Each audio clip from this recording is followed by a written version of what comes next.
Chris Dingman. Chris, thank you for coming on the show again. I understand that Riley has been returned home. His funeral will be happening on Friday. So we're obviously thinking of you all right now, and I can't imagine how difficult all of this has been. But I want to ask you about this second autopsy and some of the new information you've learned. What's new here? The family did have a second autopsy, actually in Tennessee, following the Metro Nashville autopsy from a private individual company that does that. The original autopsy came out just like theirs did, with no obvious signs of trauma, as in weapons, guns or knives, or etc. But they were able to do a little bit more testing on specific items. One thing that threw the family for a loop was, the coroner going on record with a news person in Nashville stating about the lack of water in his lungs.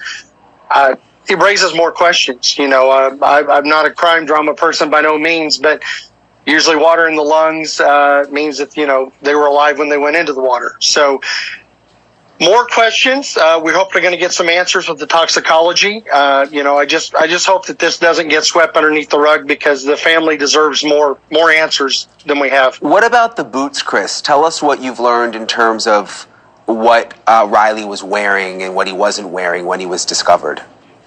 Riley, we were told, which blew the family away. It actually went out on social media, and I screenshotted it and sent it to our war room, and was like, who in the world is this? Who is releasing this information? Because at the time, certain family members didn't even know about that, which really kind of blew us away.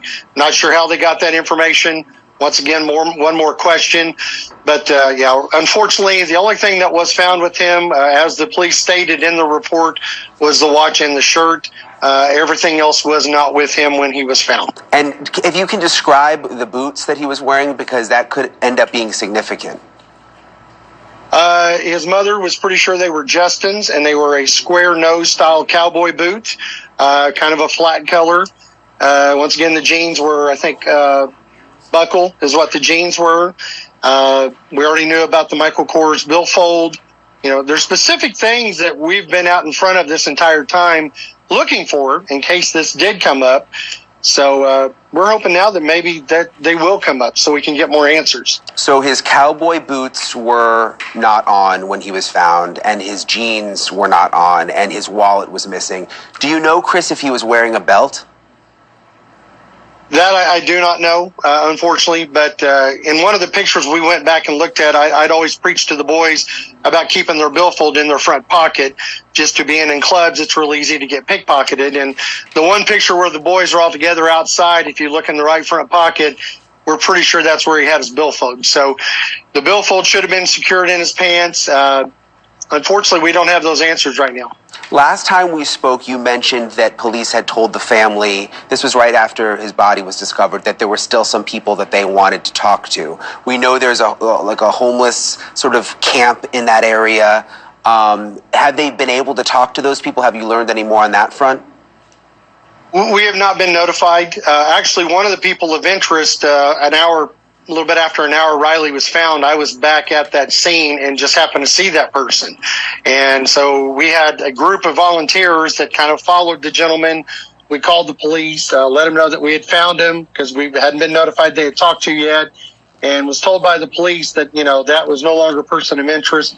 They had somebody else they were interested in. But we know from the homeless people that lived there, that was the person that was supposedly up on the road when Riley fell into the bushes or whatever happened, and he yelled back down that, this was just somebody that had been drinking. It was okay. So once again, a little more confusion. I hope that the ball hasn't been dropped on this. There's numerous people in the videos at the detention center that coincide with the police officer's body cam and a timestamp where they show up on footage still walking north.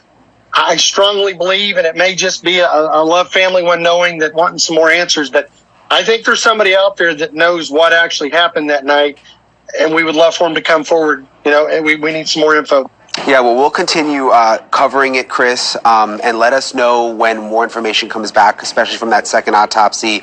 I know that, again, you've got the funeral happening on Friday, so we're thinking of you. The family has said, in lieu of flowers, that donations go to the Missouri Department of Conservation. You may have noticed if you've been watching this, everybody seems to wear green because Riley was such a fan of the outdoors and the environment.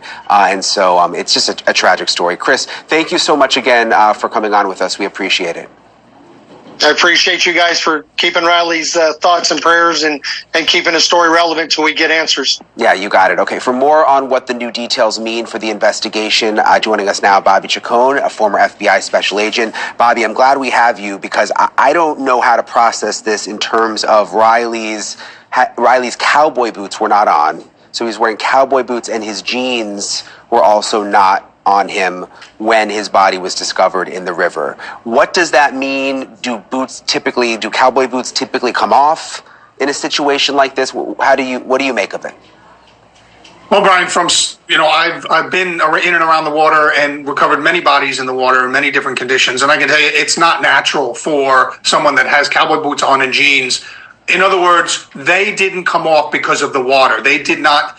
I mean, anybody that's worn cowboy boots know they're not easy to get off. Sometimes you need help from a second person to get off. So I think that the fact that the boots are off, the pants are off, that in and of itself, as an investigator, makes me very, very cautious about declaring this just an accident. Those things don't happen naturally. Boots just don't come off when you fall in the water. Other shoes, possibly the water can loosen them up. But real cowboy boots would not just come off because he's in the water for a certain period of time. And so the fact that the pants were missing and the boots were missing really kind of sets off some alarms for me as an investigator. So do you think that police should continue to investigate this? I mean, try to find the witnesses, the people who are out there? Oh, absolutely. I mean, everybody that was at a bar on that strip should be interviewed. Every homeless person in that area should be interviewed. I mean, this is their job. Your job is to keep the public safe. And if there's somebody out there that may have caused this to happen to Riley, then it's incumbent upon them to make sure. And when in doubt, you have to continue an investigation. You don't close it out on a probably. You keep it going until you can definitively prove that it was an accident or it wasn't an accident. Of course, if it's not an accident, you have to keep going until you can find who's responsible for it. So there's enough here, I think, to continue the investigation, certainly. Yeah, and I'm just thinking about my question if he was wearing a belt. I mean, I didn't think of it until that moment, but that does seem relevant. I'm just thinking if I've got my jeans on with the belt, they're much, much harder to come off. Absolutely. And, if someone...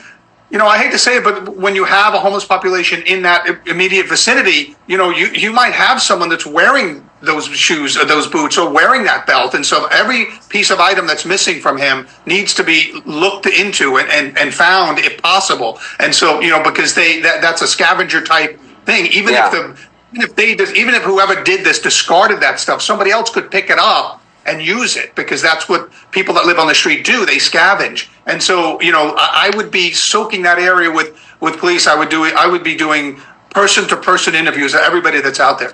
Well, let's just hope that that's what's happening behind the scenes right now. The family doesn't seem like they've been informed of that, but hopefully that is what's ongoing. Bobby Chacon, thank you. And joining us now, family friend Chris